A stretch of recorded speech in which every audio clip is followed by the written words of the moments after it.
Sean todos bienvenidos. Vamos a tener este tiempo para adorar a Dios a través de la presentación de la palabra. Quiero comenzar de una sola vez para que podamos aprovechar bien este tiempo. Estamos viviendo inmersos y viviendo bombardeados a diario de expresiones como desfile de prueba, una cintila de prueba, prueba exculpatoria, juicio por derecho, juicio por jurado, moción o pliego de posposición de vista, nuevas fechas de comparecencia, apelación de veredictos, etcétera. ¿Han escuchado eso ustedes? Bueno, todos los días hay una reseña de eso en la televisión, ¿verdad? Entendamos o no entendamos, la idea en esta mañana no es definir nada de esto, ¿verdad? Y tampoco, pues, tenemos que entender todos estos conceptos, pero entendamos o no algunos de estos términos judiciales, porque son términos de la corte, ¿verdad? De juicio,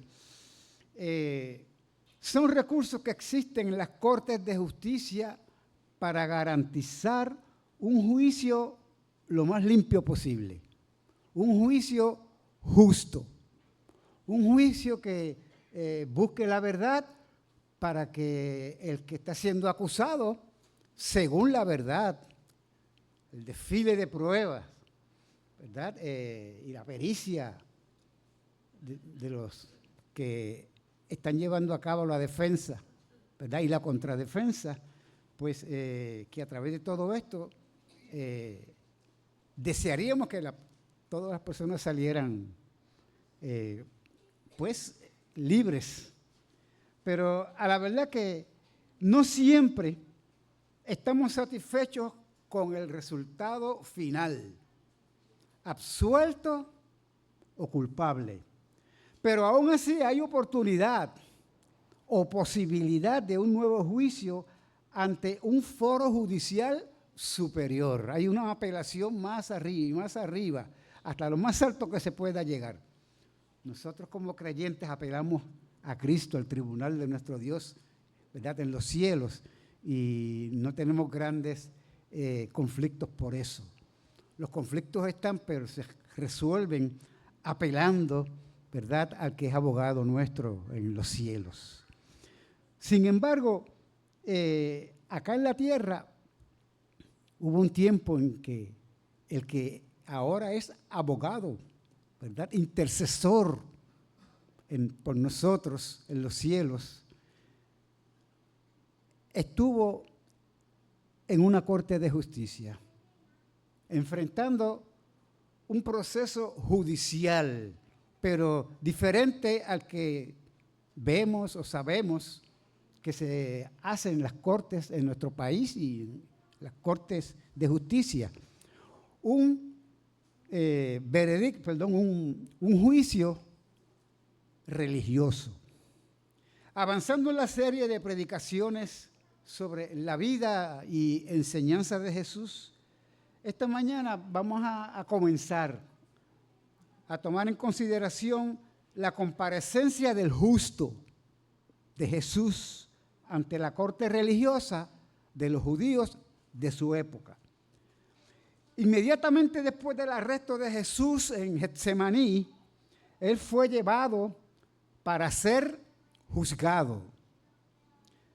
Vamos a ver este proceso en esta mañana, por lo menos hacer mención, a reflexionar más bien un poco, a meditar un poco acerca de este juicio, que jamás es como el juicio de una corte judicial.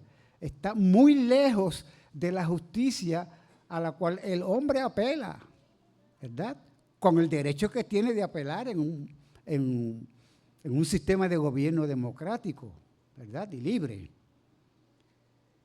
Yo les invito a que vayan conmigo entonces al Evangelio según San Marcos y allí vamos a ver el capítulo 14. Y en este capítulo 14 vamos a estar en los versículos del 53 al 65. Evangelio según San Marcos, capítulo 14, versículos del 53 al 65.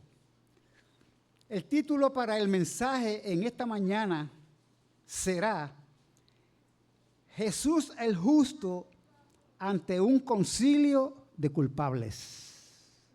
Jesús el justo ante un concilio o reunión, ¿verdad? O personas que se reúnen para establecer un juicio o llevar un juicio. El acusado, anticipamos que es el Señor Jesús, pero vamos a ver el pasaje un momentito. Quiero orar para entonces pedirle de una vez que estén de pie y hacemos lectura de esta palabra del Señor. Padre, en esta mañana eres digno de ser exaltado, de ser reconocido como el juez supremo. Oh Padre, legislador, Señor de la ley santa y perfecta, por la cual nosotros llegamos a conocer tu carácter santo y puro, tus demandas, y a la vez darnos cuenta de nuestra imposibilidad de guardarla perfectamente. De modo que crezcamos, que hayamos crecido en la necesidad, en la persuasión de que necesitábamos un Salvador. Esta gracia tuya de revelarte a nosotros, Señor, la agradecemos, porque jamás hubiéramos podido tener esta esperanza, Señor, y este veredicto de libres, de absueltos, que Jesucristo ganó para nosotros en la cruz del Calvario, sabiendo que hoy, Señor, Él está a tu diestra, intercediendo por nosotros como nuestro abogado. Te damos gracias, Señor, porque no fue así con Él, estando, Señor, en un juicio entre los hombres, donde ciertamente padeció, Señor, y donde ciertamente se puede también ver con claridad la maldad del corazón de los hombres. No importa, oh Padre, cuán religiosos hayan sido, como vamos a ver en esta mañana. Pido, Señor, que concedas por tu Santo Espíritu sabiduría para tu siervo, oh Dios, de nuevo para expresar tu palabra, y sea tu Espíritu Santo cumpliendo el ministerio de persuasión para salvación, que tú dices que es para todo aquel que cree. Sea tu Espíritu Santo dando entendimiento y sabiduría en este proceso de predicar tu palabra.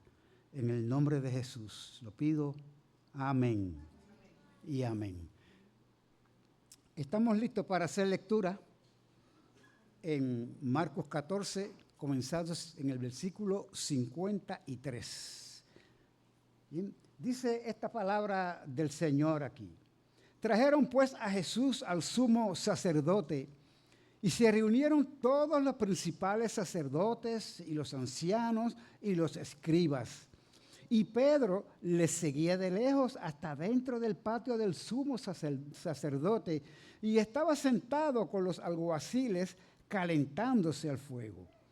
Y los principales sacerdotes y todo el concilio buscaban testimonio contra Jesús para entregarle a la muerte, pero no lo hallaban, porque muchos decían falso testimonio contra él, mas sus testimonios no concordaban. Entonces, levantándose unos dieron falso testimonio contra él, diciendo: nosotros le oímos decir, yo derribaré este templo hecho a mano y en 3 días edificaré otro hecho sin mano. Pero ni aun así concordaban en el testimonio. Entonces el sumo sacerdote, levantándose en medio, preguntó a Jesús diciendo: ¿no respondes nada? qué testifican estos contra ti? Mas él callaba y nada respondía. El sumo sacerdote le volvió a preguntar y le dijo, ¿eres tú el Cristo, el Hijo del Bendito? Y Jesús le dijo, yo soy. Y verás al Hijo del Hombre sentado a la diestra del poder de Dios y viniendo en las nubes del cielo.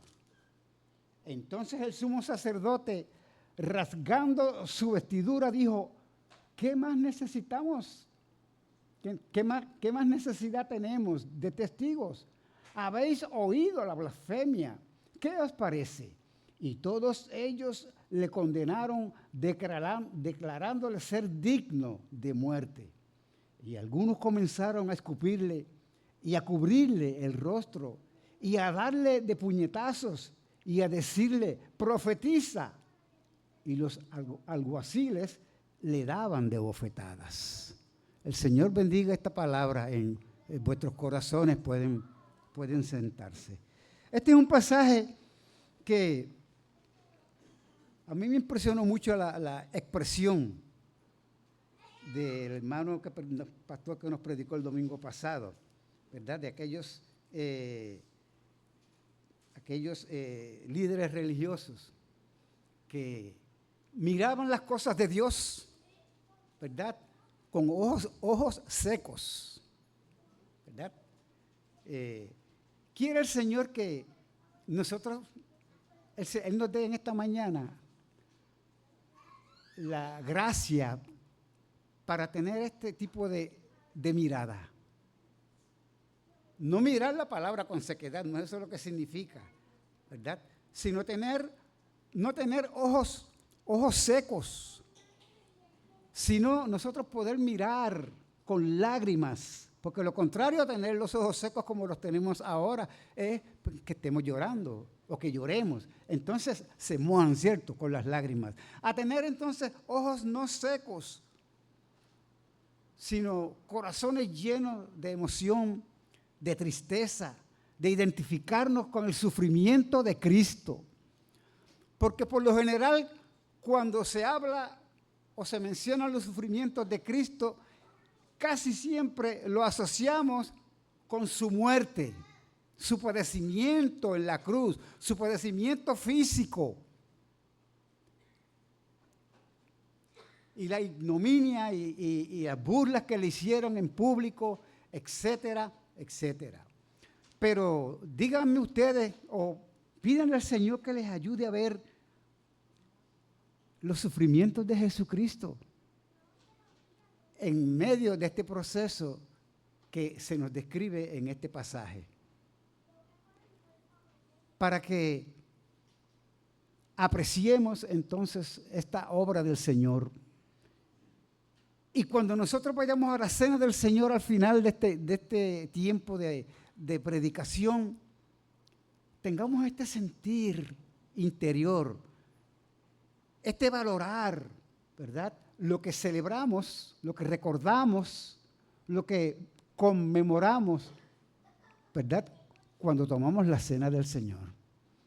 Su muerte en la cruz, pero sus sufrimientos previos también, porque todo esto era parte de un proceso. Su resurrección de entre los muertos y la promesa de que Él volverá por su pueblo. Y gloria al Señor, que el pasaje al final, que vamos a predicar, no me quiero adelantar obviamente, pero termina con un recordatorio o termina con la verdad y realidad de que el Señor Jesucristo volverá. Y volverá para hacer juicio. Ya no para ser juzgado en un tribunal ilícito, sino para Él ser entonces el que va a juzgar a aquellos que en esta vida le juzgamos una vez y todavía le juzgamos, nosotros aún los creyentes, con nuestra manera de muchas veces vivir, ¿verdad? Entramos en juicio con el Señor, porque eso fue lo que hicieron estos hombres. Entraron en un juicio con el Señor y aunque allí no lo dice, pero está insinuado de una manera clara. eran incrédulos, no creían en el Señor Jesús. Y aún conociendo la palabra de Dios, porque se trataba de los dirigentes religiosos del pueblo judío, miraban con ojos secos aquella palabra. Conociéndola, esta palabra los juzgaba a ellos mismos, porque a ellos ya no les importaba tanto la palabra de Dios, sino el beneficio que ellos iban a sacar si Jesús era quitado de en medio. No para que fuera su Salvador, sino para ellos poder seguir disfrutando, ¿verdad?, de la comodidad que significaba para ellos que los romanos, aunque los odiaban, pero estaban mejor, ¿verdad?, que si hubieran tenido una disputa los romanos con Jesús como Mesías, y entonces hubieran perdido todos esos derechos, porque hubieran perdido hasta la vida, ¿verdad?, en un conflicto bélico. Hay muchas cosas que el pasaje no nos dice, pero en el contexto todo de la palabra están claramente expresados en nuestros corazones si vamos a la palabra y la escudriñamos. Bien. Ahora, el primer punto que tengo aquí para la discusión o para desarrollar el tema, lo tengo expresado en una forma con signos de admiración. ¿Qué clase de concilio contra Jesús? ¿Qué les parece? Por lo que pudieron ver, ¿qué clase de concilio contra Jesús? Se trataba o se trata, por lo que leemos, de un concilio totalmente ilegal en su proceder.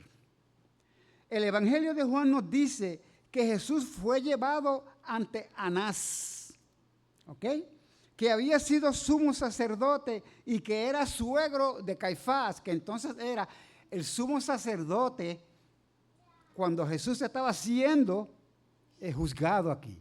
Es decir, que el que presidía ese juicio, el que presidía ese concilio, era Caifás, el sumo sacerdote en ese momento. ¿Bien? Ahora, ¿por qué llevarlo a casa de Anás? Si Anás había sido, pero ya no era el sumo sacerdote. Bueno, de seguro que era para ganar tiempo y poder reunir al Sanedrín en su totalidad o en la mayoría. Porque por el contexto del Evangelio de Juan, nosotros podemos encontrar pistas de que José de Arimatea y Nicodemo eran parte del Sanedrín, pero no estaban presentes, no se dispusieron a participar de aquel teatro, de aquella ignominia que se levantó contra Jesús. ¿Bien? Todos los demás estuvieron. ¿Bien? Este Sanedrín estaba formado por 71 miembros y se consideraba, pues, la crema de la cosecha. Era algo así como la Corte Suprema en nuestros días. Estaba formado por el sumo sacerdote y, como leemos allí, los principales sacerdotes y los ancianos y los escribas. Todos ellos en conjunto constituían la élite judicial religiosa de los judíos. Eran los que tomaban decisiones relacionadas con el gobierno que tenía que ver con las cosas de los judíos. No tenían potestad, no tenían autoridad para tomar decisiones como si estuvieran en una corte de justicia civil, sino religiosa. Allí sí ellos podían.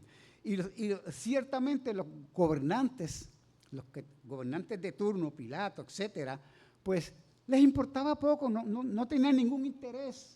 Después que fueran asuntos de ellos, lo veían como asuntos de ellos y no tenían ningún interés y no querían tomar ningún parecer en todos esos asuntos, ¿verdad? Que tenían que ver con la ley de los judíos, con el día del sábado y con las fiestas especiales que se celebraban los judíos, con sacrificios y esas cosas. Eso era asunto de ellos. Lo sabían. Este Sanedrín lo sabía y tenían entonces delante de sí un reto, sabiendo que no podían conseguir por ellos mismos, ¿verdad? Aunque tomaran una decisión, no podían ejecutar a Jesús. Tenían eventualmente que llevárselo ¿a quién? A Pilato. Tenían que llevarlo a las autoridades civiles para que entonces ellos le hallaran culpable o le hallaran inocentes y ejecutaran, pues, el veredicto que consideraran propio.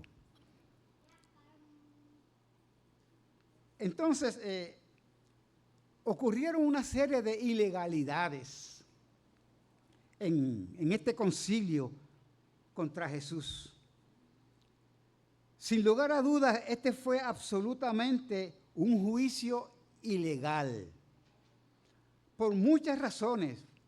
Yo voy a dar unas cuantas de ellas que, en un sentido, pues, me van a ayudar en esta mañana y a ustedes para que vean el pasaje, vean detalles del pasaje. En primer lugar, por ejemplo, el Sanedrín no estaba supuesto a reunirse de noche.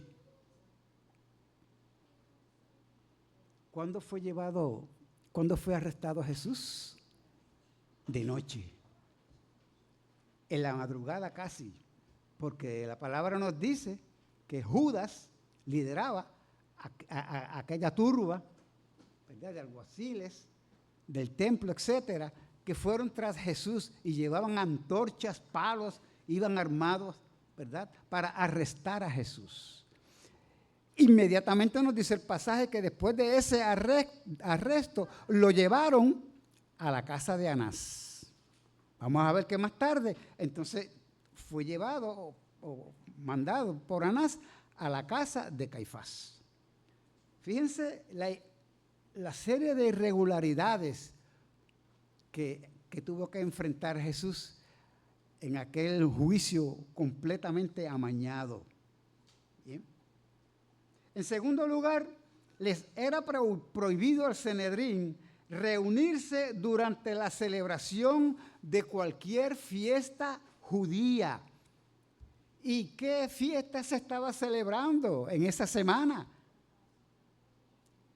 Justamente era jueves en la madrugada, ya era viernes prácticamente, cuando estaban juzgando a Jesús, porque había pasado la medianoche, era más de las 6, inclusive más de las 6 de la tarde, que era noche ya para el calendario, ¿verdad?, el horario judío. ¿Sí? Era la celebración de la Pascua. ¿Dónde se supone que estuviese esa gente reunida? Lo más legal y que estaba de acuerdo con la palabra y con su oficio y con su responsabilidad era que estuvieran en sus casas en una reunión familiar tomando la cena de la Pascua, comiendo el cordero pascual con panes sin levaduras y hierbas amargas. Bien, conmemorando lo que había sido el éxodo, la liberación que Dios les había dado, liderados por Moisés, de la esclavitud en Egipto. Bien, y que todos aquellos sucesos apuntaban precisamente y tenían un cumplimiento y tuvieron un cumplimiento y una celebración anual en lo que era esa noche. Entonces, pueden ver ustedes la ilegalidad religiosa, porque no estaban en el lugar correcto. Y ellos como los líderes del pueblo, ¿qué ejemplo daban? No había excusa. Me llama mucho la atención que no deja de estar bullendo en mi corazón el concepto de que todo esto tiene una aplicación a nosotros en el día presente.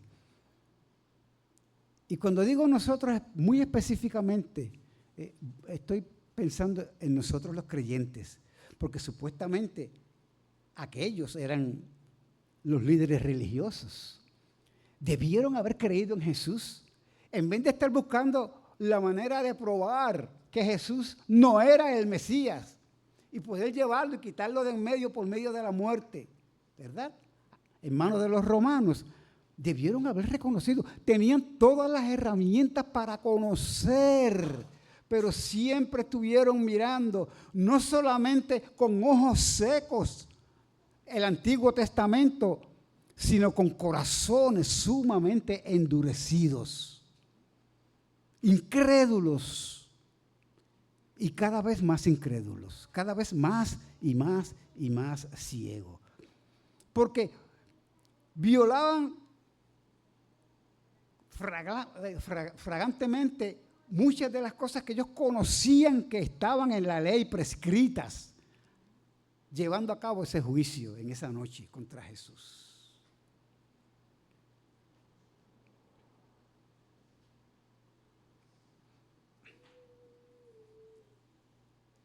El tercer punto, o tercera razón de la ilegalidad de ese juicio era que no se permitía, ellos no tenían autoridad ni permiso para sobornar a falsos testigos para que cometieran perjuro. ¿Bien? Y luego, pues, tampoco los ajusticiaban. Fíjense ustedes el papelón, pudiéramos decir, que estaban jugando estos líderes religiosos. ¿Bien? La ley en Deuteronomio demandaba lo siguiente. Voy a leer en Deuteronomio 19. Deuteronomio 19, un momentito aquí. Estos versículos para que ustedes lo juzguen. Juzguen esta acción de los fariseos, de todo este Sanedrín.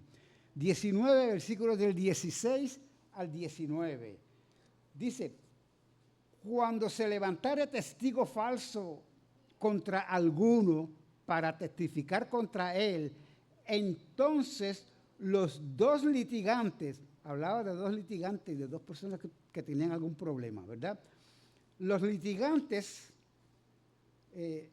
se presentarán delante de Jehová y delante de los sacerdotes y de los jueces que hubiere en aquellos días.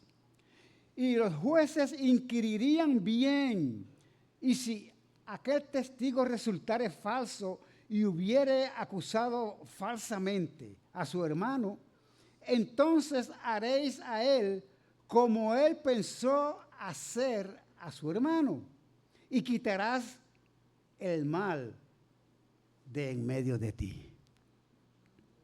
¿Hicieron eso ellos? No hicieron eso ellos.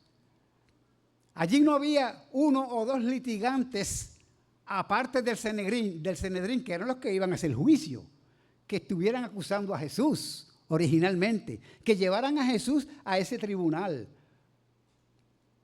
Lo llevaron ellos mismos. Entonces, era como nosotros hemos escuchado el refrán. La cabra la ponemos a velar las lechugas. ¿Y qué va a pasar? ¿Verdad? Era una enorme ventaja. Las lechugas no podían hacer otra cosa que dejarse comer, ¿verdad? Y la ventaja, pues obviamente la iban a tener las cabras. Podemos ver una irregularidad muy parecida y hasta por la lógica nosotros nos podemos dar cuenta que esto era todo un teatro, era una simulación, era poner una pantalla para tener una razón, ¿verdad? Y a escondidas hacer un juicio contra Jesús y que el pueblo no se enterara hasta que hubiera un veredicto. Bien, no hubiera una participación del pueblo porque les iba a ser adversa inclusive a estos religiosos judíos. Ok, vamos entonces a seguir adelante. Estos jueces no hicieron como tenían que hacer, ¿bien? Porque en vez de jueces, vinieron a ser cómplices, vinieron a ser los que estaban haciendo justicia equivocada y pagaban y buscaban y se empeñaban en traer a todo el que tuviera algo que decir contra Jesús, a ver si encontraban algo que pudieran decir contra él para llevarlo, pues, para sentenciarlo a muerte. Inclusive, ellos mismos no tenían un caso, en el sentido de que ellos mismos estaban buscando ¿qué? Testigos para encontrar un cargo. Ellos no tenían ningún cargo contra Jesús, sino que estaban buscando a ver qué decía este, qué decía aquel, ¿verdad? ¿Para qué? Para entonces encontrar un cargo. Fíjense qué falsedad, ¿verdad? Con qué liviandad estaban aquellos hombres que eran los representantes de Dios, ¿verdad? Los que intercedían entre Dios y el pueblo en cuanto a las leyes y la justicia. Ahora, también un veredicto de muerte no se podía llevar a cabo hasta pasada una noche después del juicio. No solamente el veredicto, sino también no solamente la convicción y el veredicto, sino también la sentencia. Ahora, el juicio se llevó a cabo en la residencia, ¿de quién les dije? ¿De quién dice el pasaje? De Caifás. Primero, Anás lo interrogó, ¿verdad? Y luego lo envió a Caifás. Ese no era el lugar oficial y designado para hacer todo juicio que correspondiera a la responsabilidad que ellos tenían que descargar. Pero ellos tomaron tan a la ligera porque estaban apurados de salir de Jesús y hicieron todo lo que les fue posible, ¿verdad? Todo tipo de ilegalidad para salir de él. No deja de ser igual en tiempos como el que nos toca vivir. ¿Te has dado cuenta tú con cuánta ligereza muchas personas se buscan una excusa, se buscan un subterfugio? ¿Se acuerda que tienen que ir allá o que tienen que ir acá? Cuando estamos interaccionando con ellos, pues en buena lid, y de momento nosotros introducimos el testimonio de Jesús, ¿verdad? No querían cuentas con Jesús, odiaban a Jesús, querían quitarlo de en medio. Y estuvieron dispuestos a hacerlo a costa de ser violadores, pecadores, convictos ellos mismos, a la vez que querían hacer un juicio de convicción contra Jesús. Parece paradójico, pero a ese punto pueden llegar las personas, cuando se resisten a escuchar la palabra de Dios, cuando no quieren tener nada que ver con las cosas religiosas. Pero eso es muy peligroso, es muy, pero que muy peligroso. Y para ti y para mí, que somos los que somos creyentes, no debemos tomar Bueno, es una ofensa, pero no debemos hacer otra cosa que seguir el testimonio de Jesús. Más adelante vamos a verlo con más claridad, pero Jesús estuvo sereno. Jesús estuvo en todo momento en control, porque a la larga el juicio que estaba ocurriendo allí no era contra él, era de ellos contra ellos mismos. Eso era lo que estaba pasando en ese contexto de este juicio que se estaba celebrando contra Jesús. También el Sanedrín no podía presentar cargos contra una persona, solo podían investigar los cargos de otra persona perjudicada, como lo vimos ya en Deuteronomio. Dos personas que tenían un litigio, ¿qué hacían? Lo que decía la ley era que fueran donde los líderes competentes, donde el sacerdote, ¿verdad?, o los jueces que hubiera en aquella época, para que ellos investigaran y preguntaran, etcétera, no para que dieran un veredicto a la ligera, tenían que investigar, porque si era un caso, verdad, que tenían que juzgarlo y encontrar a uno culpable, lo que había que hacer con el culpable, pues no era sencillo, porque la pena era que si era un testimonio falso, lo que esperaba el que lleva al otro a la corte iba a ser castigado también, ¿verdad?, por lo que él esperaba que le pasara al culpable.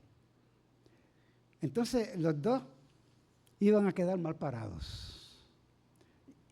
Y era muy serio como se trataba, como Dios estableció que el hombre tuviera algún tipo de control, algún tipo de ley, porque se pueden imaginar ustedes cómo serían estos días si no hubiera estos procedimientos, que aunque no son religiosos en nuestro contexto, son judiciales. Peor todavía, porque no tienen que ver nada con Dios, según los que generalmente van y participan de este tipo de experiencia. Imagínense estos sacerdotes, el mismo sumo sacerdote y todos aquellos líderes, aquella élite religiosa, cómo estaban confabulados para hacer lo que hicieron. Habiendo ley, el hombre llega al extremo de a veces sentir odio por el Señor, que puede llegar a límites insospechados. No se dé ese lujo usted, si está hoy en esta mañana aquí, ¿verdad?, entre nosotros, compartiendo este ejemplo, ¿verdad?, y testimonio que se nos da del juicio que se pasó contra Jesús. Bien. El Sanedrín pronunció la sentencia de muerte, lo que estaba prohibido por la ley. ¿Okay? También los cargos contra Jesús fueron cambiados durante el juicio en más de una ocasión. Imagínense ustedes eso. Primero, estaban buscando un cargo porque no tenían ningún cargo. Y buscaron a unos y buscaron a otros y todos resultaron falsos testigos y cada vez más podríamos decir, se hervía por dentro el sumo sacerdote porque el tiempo corría. Y había que tener un cargo que fuera válido delante de Herodes y delante de Pilato. Primero delante de Pilato y después de Herodes, etc. ¿Para qué? Para enjuiciar, sentenciar a Jesús y llevarlo a la muerte. Y no lo encontraban. Ellos mismos pudieron haber encontrado tantas cosas dignas de admirar y de agradecer y de rendir pleitesía al Señor. Y si hubieran querido testigos que dijeran cosas buenas de Jesús, tenían alrededor una grande nube de testigos. en aquellos que fueron beneficiados por el poder de Dios en Cristo. Aquellos actos de sanidad, aquellos que recibieron la vista, aquel hijo de la viuda de Naín y la viuda misma, cuando su hijo fue resucitado, el poder de Dios y todo el bien que recibió aquella candidata a ser viuda, a ser mujer sin hijos. Y así por el estilo. Pero no, ellos tenían otro plan. Querían acabar con Jesús.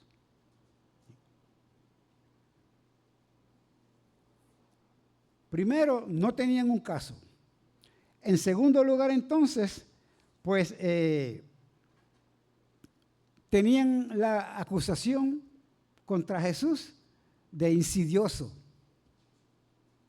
En el día de hoy, de terrorista.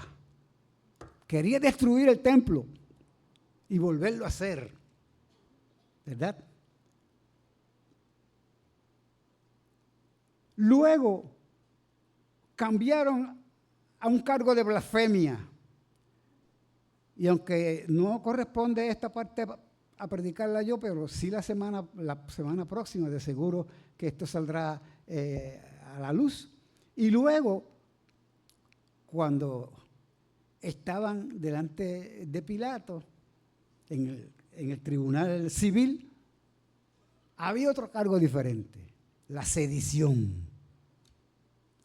O sea, ellos mismos cambiaban. ¿Y qué ilegalidad es eso? Entonces, ¿en qué quedamos? ¿De qué lo vamos a acusar? No, había una nébula en todo aquel juicio que lo más que ellos debieron haber hecho, lo único que pudieron haber hecho bueno, era soltarlo. No hallamos en ti ningún pecado, ningún cargo, ningún delito. Y sobre todo, por causa de la ley que conocían y por causa del testimonio mismo de Jesús delante de ellos, haberle adorado como Dios, como Mesías. Pero no lo hicieron. ¿Bien? A los ojos de Jesús, del Sanedrín, Jesús era culpable desde antes que el juicio comenzara.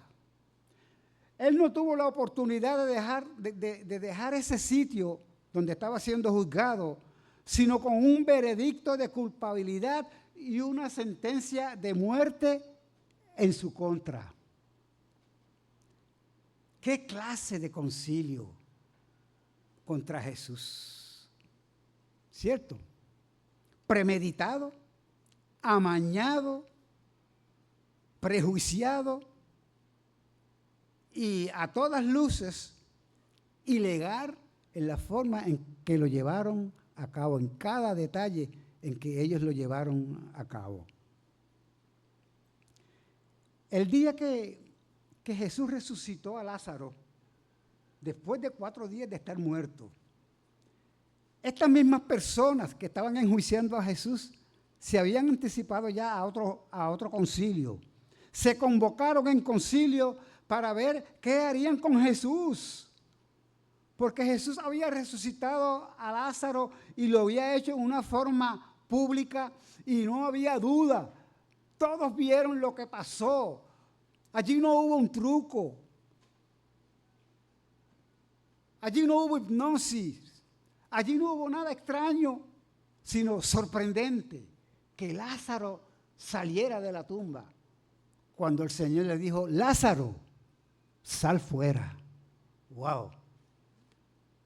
Pero todo eso impresionó de una manera extraordinaria a las personas. Yo me imagino que tú también te impresionarías.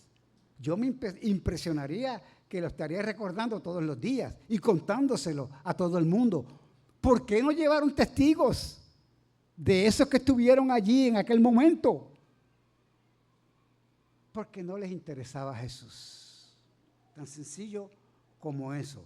Bueno, entonces buscaban testimonio contra Jesús, porque tenían temor de que Jesús adquiriera fama, ¿bien? y que entonces se pudiera desatar una revuelta por el celo que esto podía provocar en el rey, ¿verdad? En el líder religioso de los civil de los romanos. Entonces, convocaron un concilio para ver qué podían hacer con Jesús o qué harían con él, porque éste hacía muchas señales.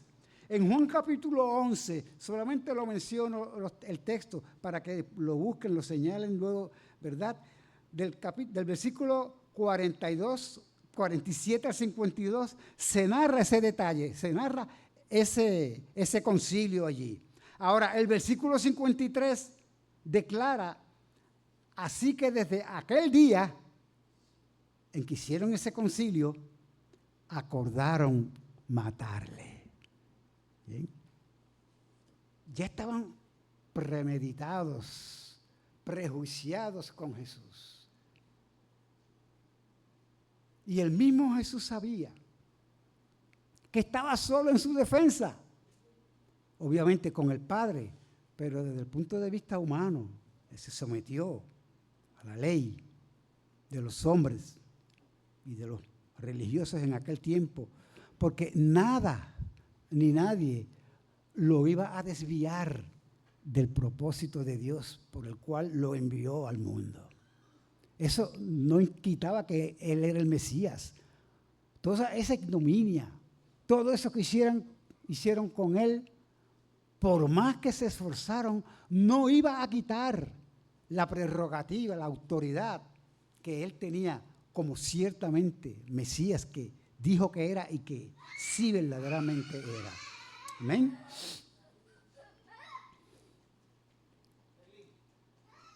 Entonces, llegado el momento que buscaban ellos,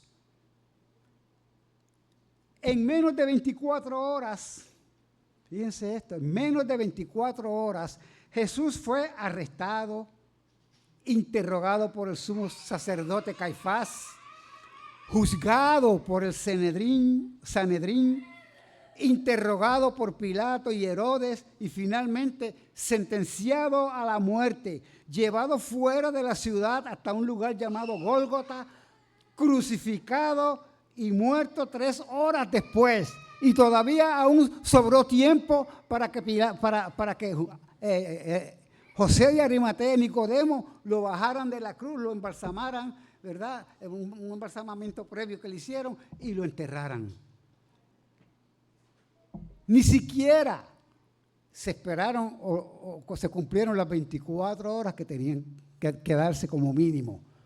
Porque había que esperar, después de una sentencia, había que esperar hasta pasada la otra noche. ¿Y la otra noche cuál iba a ser? Era el sábado. ¿Ok? Era sábado y el sábado no podían enterrar a nadie porque era el día de descanso. Y lo sorprendente es que Jesús resucitó de entre los muertos.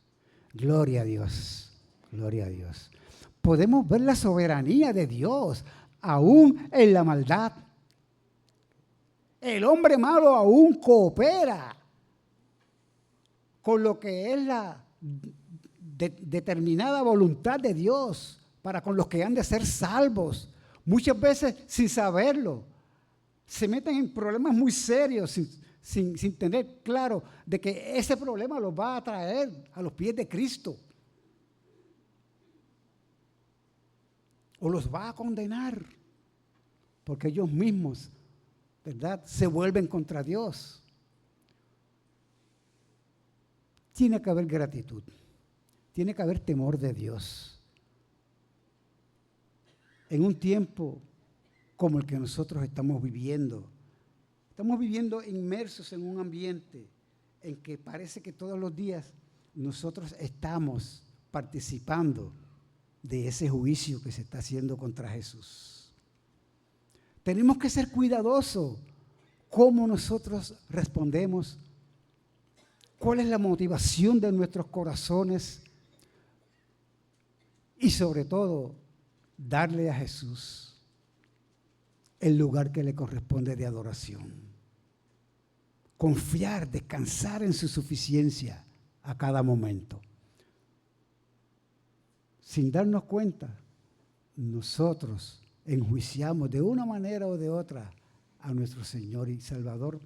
Y este pasaje nos debe advertir como una aplicación a ser cuidadosos, a cultivar, como les dije al principio, un corazón tranquilo y unos ojos llenos de lágrimas hacia las cosas de Dios.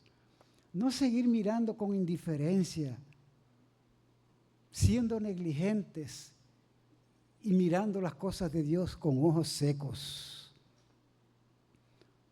Porque estos ojos secos con que miramos muchas veces y enfrentamos las realidades espirituales son una voz, una señal de cómo puede estar el corazón. Quiera el Señor que la gracia nos ayude, la gracia de Dios nos ayude a cada uno de nosotros, hermanos y hermanas en Cristo. ¿Bien? Todo este concilio fue tan apresurado y fue tan irregular. Buscaban testimonios contra Jesús para entregarle a la muerte, pero no lo hallaban. Así dice el versículo 55 en el pasaje de Marcos 14. Aún otros dieron testimonio falso y tergiversado, versículo 58. ¿Qué fue lo que dijo Jesús exactamente 3 años atrás de ese momento, cuando entró por primera vez al templo para purificarlo?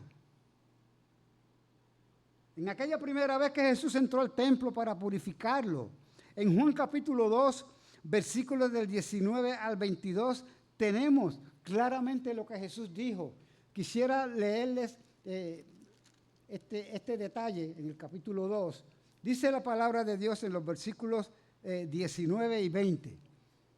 Vamos a coger el 18 también. Jesús había sacado a los mercaderes del templo. Había virado las mesas, había hecho un revuelo grandísimo allí, porque habían convertido la casa de Dios, ¿verdad?, en casa de mercado, y el celo del Señor le consumía.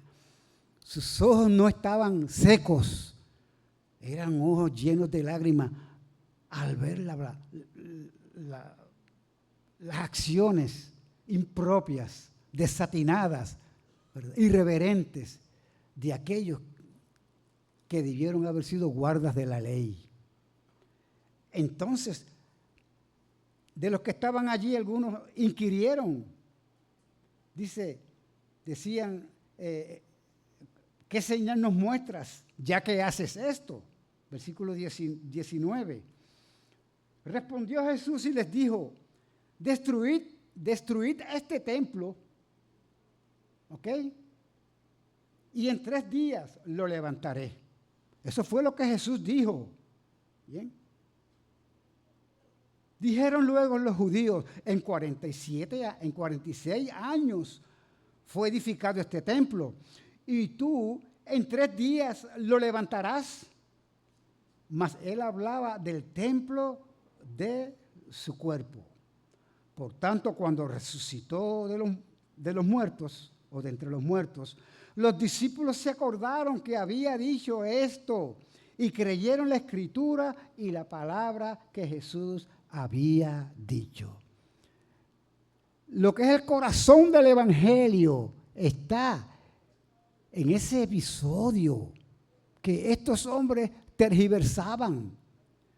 Lo tergiversaron al punto que ellos dijeron otra cosa completamente diferente.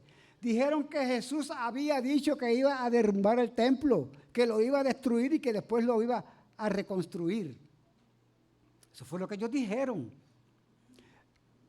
Y no era así, tergiversaron la verdad. Tenemos que ser cuidadosos con eso. ¿De qué estaba hablando Jesús en ese momento? ¿De qué? En aquella ocasión, el Señor Jesús se estaba refiriendo a su propio cuerpo como un templo, ¿verdad? Como tú y yo, como creyentes ahora, y desde que conocimos y confesamos con arrepentimiento el nombre de Cristo, somos el templo de Cristo, somos el templo de Dios. ¿Ok? Jesús dijo que Él iba, que los que estaban allí acusando a Jesús injustamente, estaban cumpliendo lo que era una profecía que Jesús estaba dando, de lo que iba a pasar con Él y que ellos en ese momento estaban llevando a cabo. Estaban llevando un juicio para matar a Jesús, para destruirlo, para destruir su cuerpo, su templo. Pero Él dijo, yo lo levantaré, refiriéndose entonces a lo que iba a hacer y fue su resurrección gloriosa al tercer día de entre los muertos. ¿Okay? Gloria a Dios. Bendito sea su santo nombre.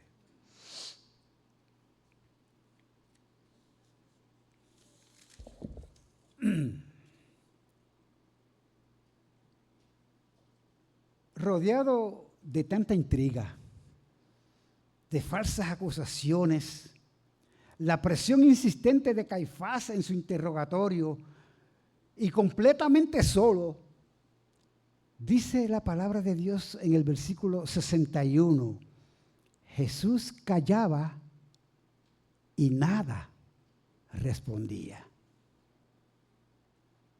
Yo te pregunto en esta hora, ¿no te transmite paz leer eso? ¿No te transmite calma, serenidad, seguridad, mientras ellos estaban buscando cómo hacer con Él para quitarlo de en medio? Iban a cumplir aquello para lo cual Él había venido y estaba tranquilo, estaba sosegado. Dios tenía el control y Él lo sabía, y Él como Dios tenía el control también y como hombre. ¿Sí? No solamente entonces debemos nosotros tener esta manifestación y ejemplo del carácter de nuestro Señor presente en nuestras vidas. Dice la palabra de Dios, angustiado Él y afligido, no abrió su boca. Como cordero fue llevado al matadero y como oveja delante de sus trasquiladores, enmudeció y no abrió su boca. Jesús callaba entonces en cumplimiento de la profecía de Isaías que acabo de leer en Isaías 53, versículo 7. Y debemos aprender mucho de esta actitud del Señor cuando nosotros nos encontramos, hermanos, en similares situaciones, como la de Jesús en este caso, difamado, atacado verbalmente, presionado para que digamos y neguemos al Señor de tantas maneras. Así es como trabaja Satanás a través de las personas del mundo, buscando la manera, ¿verdad?, de ponernos presión, acusándonos. Y qué fácil. No les voy a pedir que levanten la mano, porque pasaría trabajo contando las manos, pero no somos nosotros objeto, o más bien necesitados de pedir gracia al Señor para que se cumpla en nosotros este ejemplo de nuestro glorioso Señor y Salvador Jesucristo.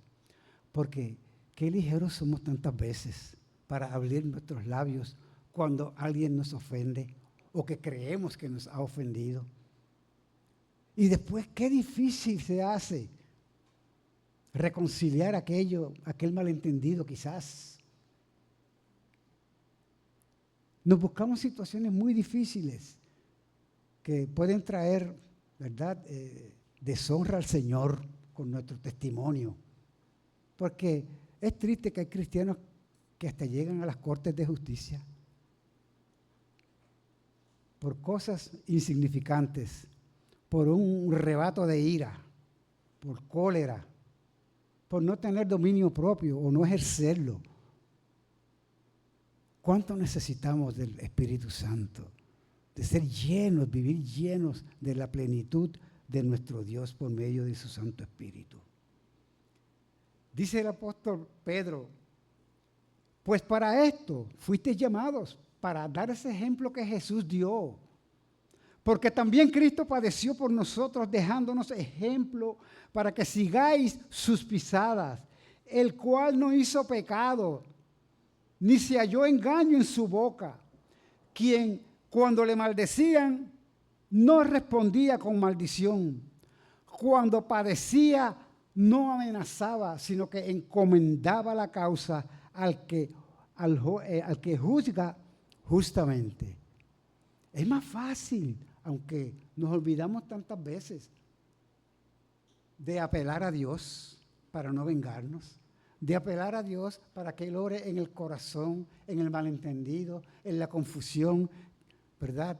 En los dimes y diretes que a veces se dicen contra nosotros, y tenemos que ser cuidadosos de que no sea de nosotros para con otras personas.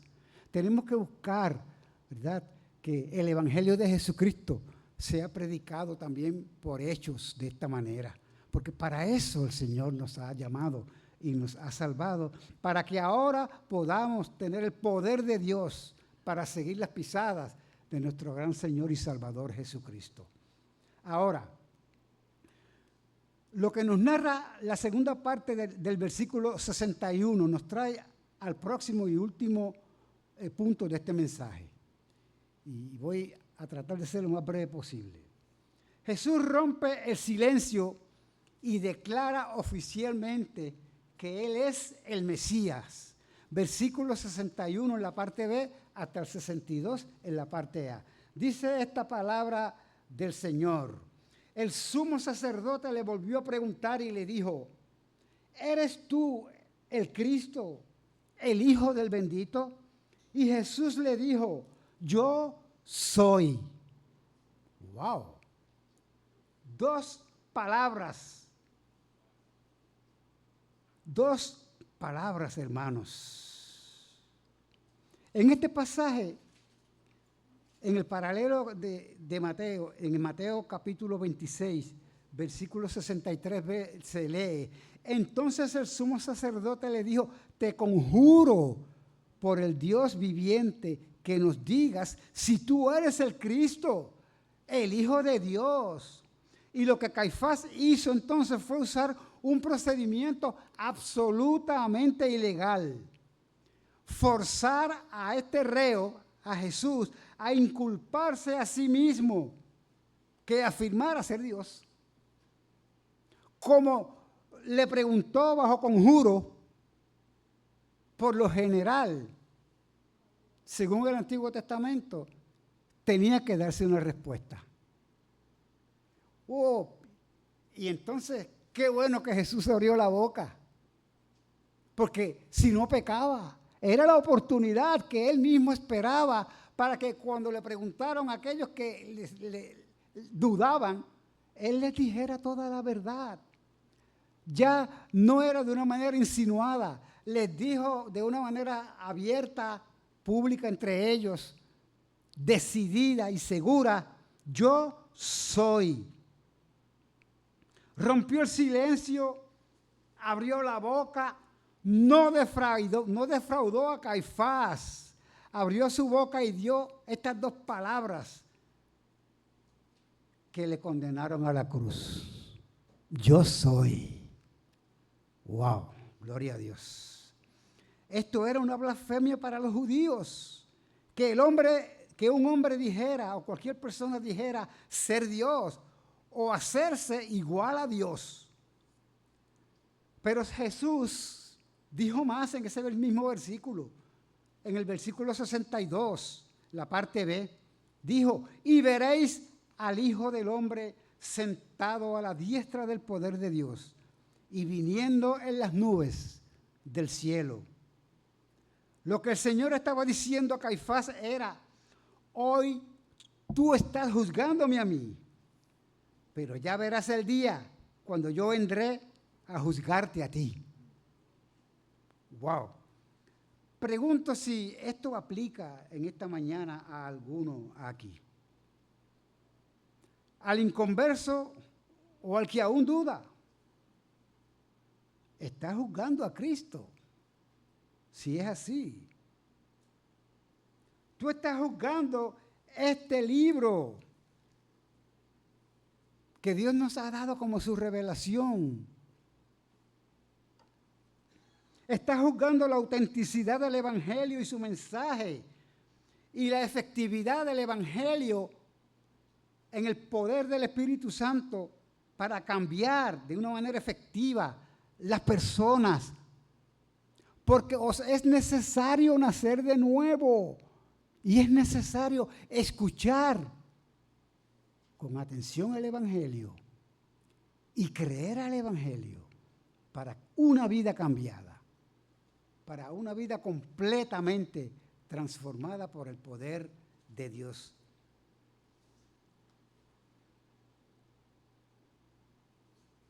Te quiero decir, oye la palabra y su mensaje.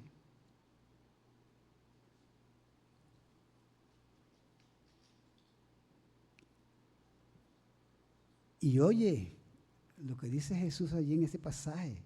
Oye su porvenir cuando ese uno que habló allí, Jesús, a quien tú estás juzgando, te juzgará a ti. No solamente a estos del Sanedrín, sino a todo aquel que haya tomado a Jesús por mentiroso, por ineficaz este evangelio de Dios. En poca cosa. No lo hagas. Trae tus dudas a Jesús. Pregunta lo que no entiendes acerca del evangelio. Pide la ayuda y la gracia de Dios, porque Él está disponible para ello, disponible para ti. ¿Sí? Porque si no, Él vendrá, porque va a volver. Ahorita lo vamos a recordar en la cena. Y cuando Él venga, por segunda vez, te juzgará a ti. El sumo sacerdote Caifás rasgó su vestidura al oír las palabras de Jesús, violando así él mismo la ley, haciéndose a sí mismo reo de muerte. Porque en Levítico 6, en Levítico 10, versículo 6, dice: no descubras vuestras cabezas ni rasguéis vuestros vestidos en señal de duelo, para que no muráis. Esto le fue dicho a los hijos de Aarón, que eran los sumos sacerdotes, los sacerdotes con él en los tiempos del Antiguo Testamento. Y justamente eso hizo este hombre, Caifás, rasgó sus vestidos. En el calor de aquel momento, condenando a Cristo a muerte, el sumo sacerdote Caifás estaba condenándose él mismo a morir. Todos los miembros entonces del Sanedrín acordaron condenar a Cristo. Quiero terminar en esta mañana con dos citas.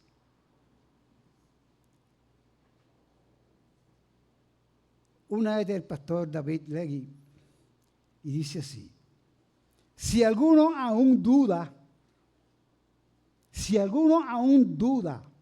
de la depravación del alma humana, todo lo que necesita hacer es leer el versículo 65 de este pasaje.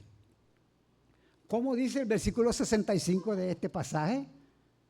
Dice esta palabra de Dios de la siguiente manera: y algunos comenzaron a escupirle y a cubrirle el rostro y a darle de puñetazos y a decirle: profetiza. y los alguaciles le daban de bofetadas. ¿A quién? Al que era ciertamente el Mesías, al que volverá y te va a juzgar si no te arrepientes de tus pecados y confías en Jesús para tu perdón y vida eterna. Sobre el horrible fondo de la perversidad del hombre, esta es la otra cita, sobre el horrible fondo de la perversidad del hombre caído, destacan la gracia, el amor y la dignidad de Dios hombre, que había venido a salvar precisamente a sus enemigos que le maltrataban y le acusaban falsamente. La buena noticia es que Él también vino por ti. Has estado en el tribunal, en el concilio de los acusadores, de los injuriadores, de los escarnecedores contra Cristo. Él vino por ti en medio de este debacle de tu corazón. Él te puede salvar. Vino por amor a ti. Solamente confía en Él, pídele, recíbele pidiéndole que perdone tus pecados, que ahora te das cuenta que Él es el juez y nadie va a quitar eso, ¿verdad?, de la Biblia. Y qué triste sería que pudieras tener una confirmación que no te beneficie el día que Él venga. Tienes tiempo para pedir a Dios por su misericordia, amparado en su gracia, para perdón de tus pecados. Amén. Amén. Quiere el Señor bendecir a su pueblo en esta mañana. Vamos entonces a tener un tiempo a la luz de lo que hemos estado viendo en esta mañana.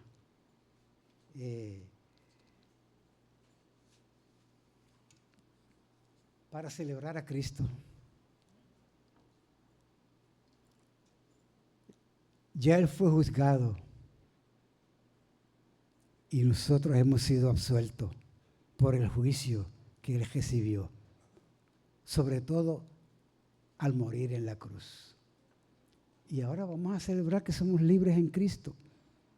Vamos a recordar su muerte en la cruz con agradecimiento. Y allí donde tú estás, si tienes que resolver sobre todo el mayor de tus problemas con Dios, que es el de estar sin salvación, como hemos visto en el pasaje, ponte a cuentas con Dios. Ponte a cuentas con Dios. Vamos a tener un momento para orar. Vamos a participar de la Santa Cena como una de las ordenanzas que el Señor nos dejó. Dejó la noche precisamente en que comenzó su juicio, de jueves para viernes, en aquella cena del Señor. Vamos entonces a tener un momento para reflexionar en la copa de este nuevo pacto que Jesús hizo por medio de su sangre preciosa. Si eres un creyente en el Señor Jesucristo, esto hace válida tu participación. Solo que examines tu corazón, pongas a cuentas con Dios algún pendiente, alguna situación que te ha estado mortificando, que te ha estado haciendo caer.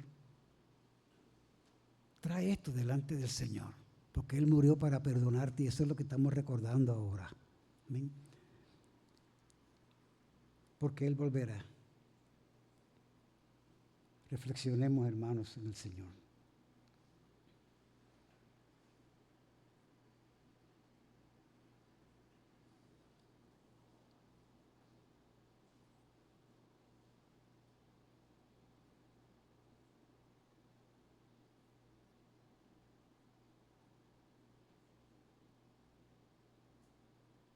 Si no hubiera sido por ti, oh Señor, ciertamente mi alma se hubiera perdido.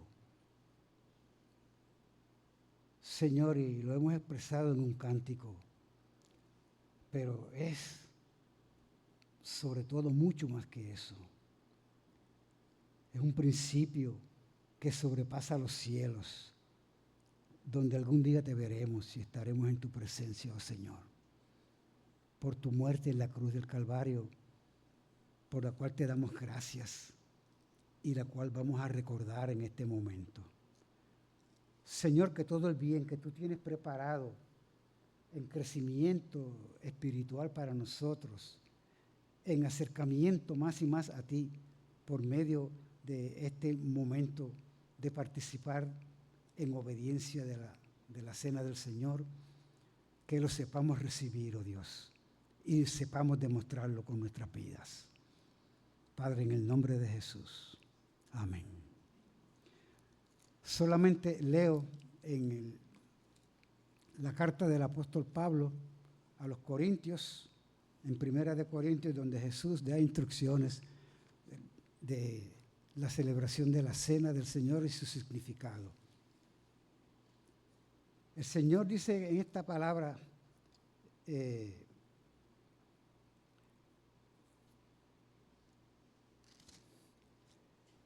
el versículo 22, 27 en adelante, dice: de manera que cualquiera que comiere este pan o bebiere esta copa del Señor indignamente, será culpado del cuerpo y de la sangre del Señor. Por tanto, pruébese cada uno a sí mismo y coma así del pan y beba de la copa.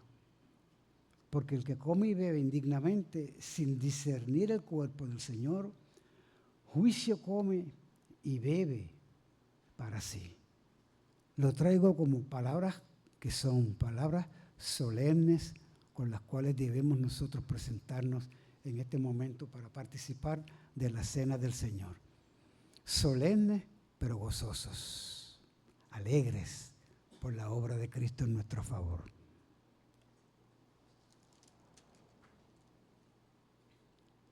Dice la palabra del Señor: porque yo recibí del Señor lo que también os he enseñado, que el Señor Jesús, la noche que fue entregado, tomó pan, y habiendo dado gracias, lo partió y dijo: tomad, comed, esto es mi cuerpo que por vosotros es partido.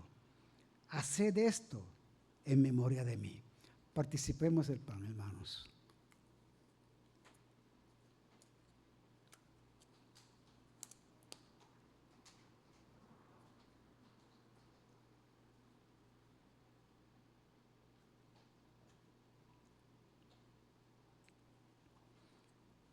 Asimismo tomó también la copa después de haber cenado, diciendo: esta copa es el nuevo pacto en mi sangre. Haced esto todas las veces que la bebierais en memoria de mí. Así pues, todas las veces que comiereis este pan y bebiereis esta copa, la muerte del Señor anunciáis hasta que Él venga. Hemos visto que volverá. Amén. Estemos preparados para ello. Participemos.